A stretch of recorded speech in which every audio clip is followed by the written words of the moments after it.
मानगोनां नायगिरि नोंथांमोन, जों हानि थाखायनो आन्दलन खालामो, हानि थाखायनो जुजियो, बड'लेण्डनि थाखाय जों जुजिदों। आरो बेजों लोगोसे ट्राइबेल बेल्ट एन्ड ब्लक बे हायाव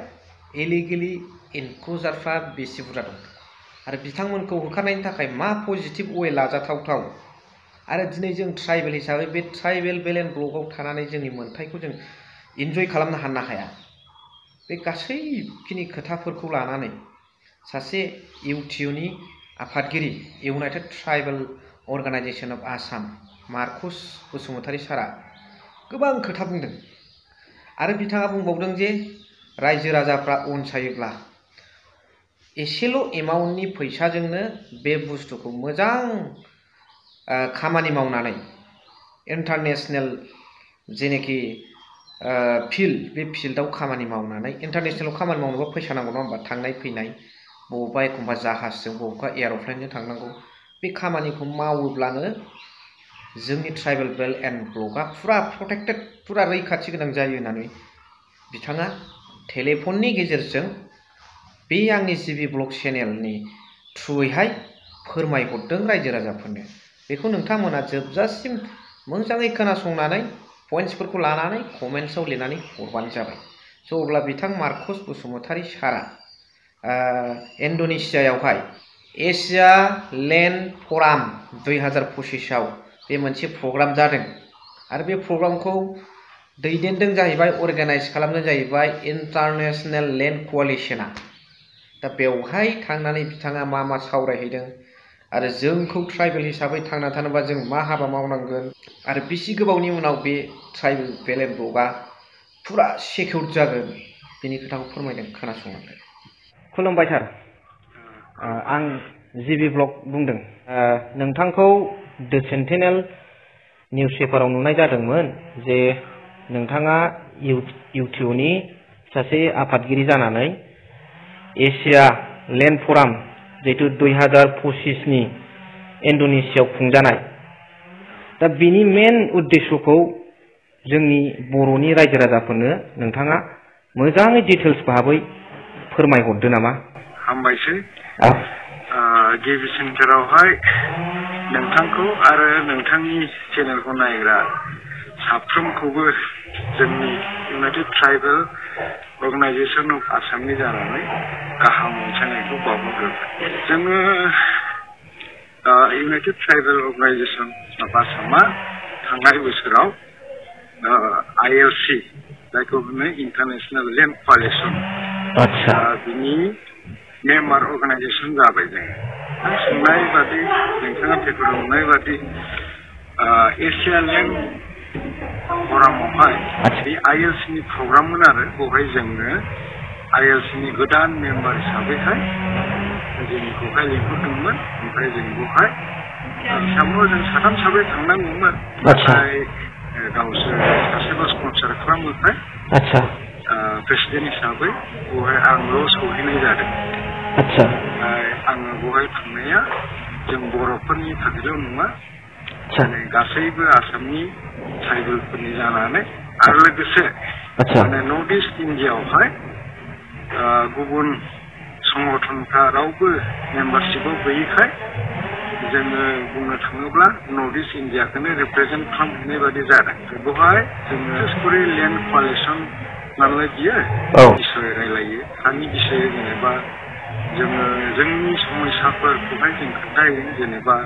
जोंनि ट्राइबेल बेल्ट एन्ड ब्लक एरियायावहाय जोंनि हायावनो जोङो दा माइन'रिटि जानानै दं, बेफोरबादिखौ आं खोन्थाहैदों। प्लास जोंनि जिनाखि खेथि मावनाय, आबाद मावनायफोरनि जिनिसखौनो रायलायदों। ओमफ्राय जोंनि जिनाखि ट्रेडिसनेल बान्दो थेनाय माबा दङ, सिस्टेम दङना, जोङो दंग' थेनानैहाय सारख'नानै लाबोयो, नैबेफोरखौबो आङो इनफरमेसन होदों। ओमफ्राय प्लास बाय'डाइभारसिटि, क्लाइमेट चेन्जनि थाखाय जोंनावहाय माखासे ग्रुपफ्रा दंफां गायो, नैबेफोरखौहाय जोङो एसे फोरमायबोदों। आरो लोगोसे जोङो गुबुन देशनिफ्राय फैनाय इन्डिजिनासफोरनि गावसिनि समस्या बिसोरनि हानि सोमोन्दै नलेज बेफोरखौ जोङो सोलोंबोनो हादों आरो बेवहाय आच्छा आच्छा एक्सचेन्ज अफ आइडियास ना सार औ औ एक्सचेन्ज खालामलायनाय आच्छा आच्छा प्लास प्रग्रामा सानबानि प्रग्राममोन औ साननैया फिल्ड भिजिटमोन आच्छा फिल्ड भिजिट माने गामियावहाय जों थांनानैहाय बिदिनो कालचारेल एक्सचेन्ज बादि ओमफ्राय सोलोंलायनाय आच्छा इन्ड'नेसियायाव आच्छा येस येस मेन प्रग्रामा जोंना जाकार्ता जादों केपिटेलाव आच्छा आच्छा बेवहाय सानथामा जाकार्ता ओमफ्राय साननैया जों फिल्ड भिजिटनावहाय थांदोंमोन आरो आच्छा आच्छा जोङो फिल्ड भिजिटनावहाय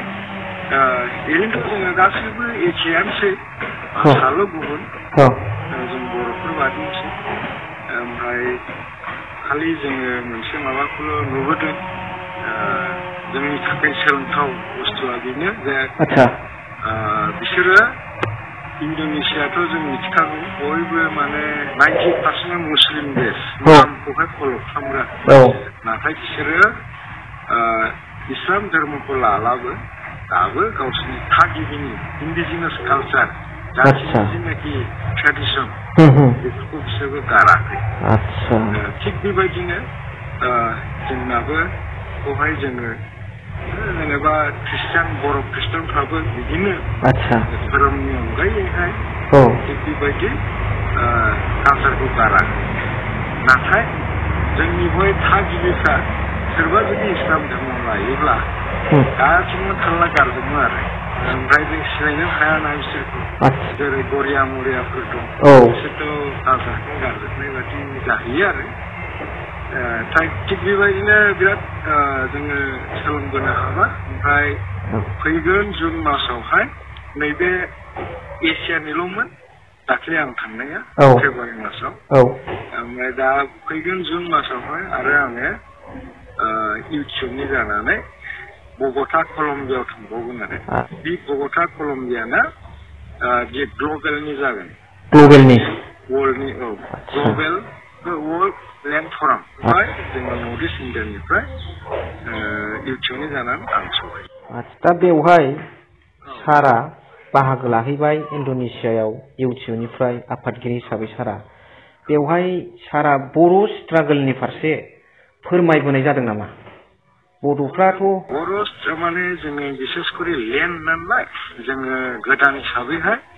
जोंनि मेन जेनाखि जों नांगासिनो दङ बिसेसकरि ट्राइबेल बेलेन्स ब्लकनि थाखाय जोङो 2012 सननिफ्रायनो प्रदुत कुमार बरा होननायजों जेनाखि जोङो बेल ब्लकनिफ्राय इलिगेल इनक्रुसारफोरखौ एभिक्सन खालामनांगौ होननानै केस फाइल खालामदोंमोन नै बिनि बिसय जों एसे सावरायथिदों ओमफ्राय जों इनफरमेसन होदों लोगोसे जोङो मोनसे सलिडारिटि पिक्चार फट' जायखौनाखि सेन्ट्रेलावबो होदों बेखौ जोङो लादों बे जाहैबाय मोनथाम पइन्टखौ होनानै लानाय जादों स्ल'गान बादि जेनेबा मोनसे जाहैबाय implement chapter 10 of Assam land and revenue regulation act 1886 आरो मोनसेया जाहैबाय free our land from illegal encroachers आरो मोनसेया जाहैबाय गिभ आस आवर लेन्ड बेक बे बेनार लानानै जोङो सलिडारिटि एसियानि जेसेबां देशनि रिप्रेजेन्टेटिभ दंमोन जों ज'यैहाय ग्रुप फट' लादों माने बिनो जोंनि थाखाय सलिडारिटि आरो बर'फोरनि थाखायल' नङा गासैबो माबा इण्डिया बा आसामनि सलिडारिटि लोगोसे जोङो नेक्स्ट नैबे फैगौ जुन मासावहाय जेनाखि आं ग्लबेल माबायाव थांगोन बग'टायावहाय कलम्बियायाव अब्ला आङो डिटेल्सैहाय माने सम बिनानैहाय मोनसे जोंनि बर'नि स्ट्रागोलनि बिसय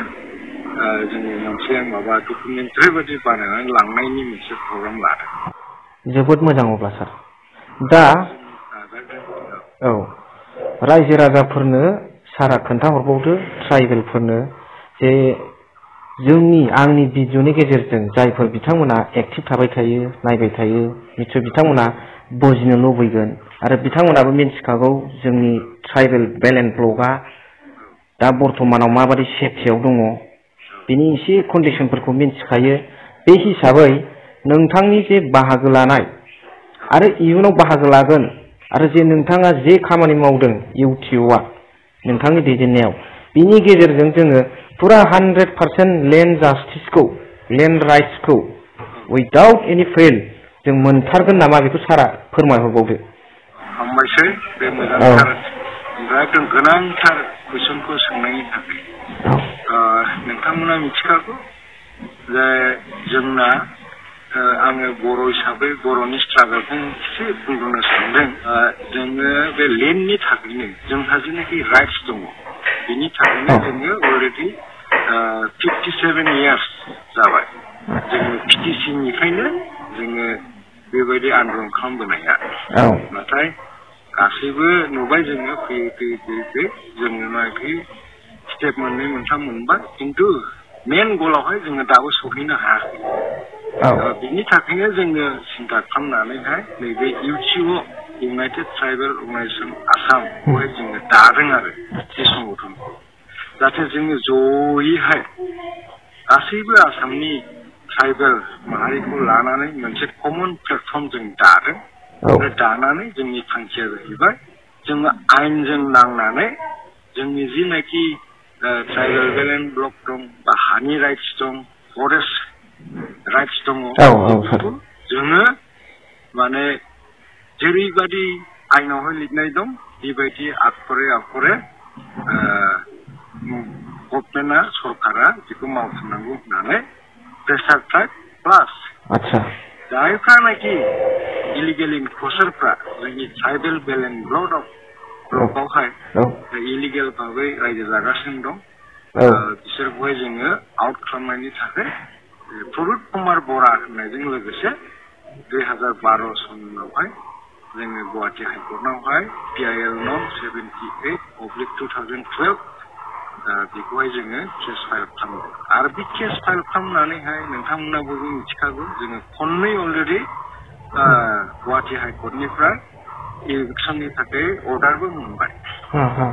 नाथाय माखासे जाहोननि थाखाय सरकारा बेखौ मावनो हायाखै खारना जाहैबाय जायफ्रानाखि होखार जाग्रा बिसोरो केस होथेदों माने बिसोराबो फुलि राइट दं नालाय बिसोरबो होथेनायखाय केसा एसे पेन्डिं जानानै दंमोन प्लास बियो अलरेडि 1 बोसोर जाबाय 1 बोसोर बादबायनो नै तेइसावनो जों मोनदों नालाय अर्डारखौ ओमफ्राय दा 24 थांबाय दा 25 फैबाय आरो बे पेन्डिं जानायनि खारना जाहैबाय जों इउटिअआ फाइनान्सियेलि बिराद उइक जोङो माने जोंनि जेनाखि लयार दं एडभकेट दं उकिल बेनो जोङो फिसखौहाय टाइमलि हैनो हायाखै आरो जोङो बिनि थाखाय दाबो सम बिदिनो कालेक्सन खालामो जेनेबा डनेसन बिलाबायो ओमफ्राय जोङो जुदि बे फिसखौहाय हैनो हायोबानो हयथ' थाबैनो जोङो फाइनाल पार्टिखौ मोनगोन आरो दिनैहाय आं नोंथांनि चेनेलनि दारै जोंनि बे बर' रायजो राजाफोरसिम मोनसे मेसेजखौ हरनो गोसो बियो जोंनि जेनाखि नांनाय बियो जोङो साक्सेस जागोन ओमफ्राय जेनाखि ट्राइबेल बेल एन्ड ब्लक बेखौहाय जोङो उद्धारखौ खालामथारगोन मानोना गुवाहाटि हाइकर्टआ अलरेडि फाइनाल जाजमेन्ट बेखौहाय होखासिगोन ओमफ्राय बे फाइनाल जाजमेन्टआ जोंनि फेभारावहाय जागोन आरो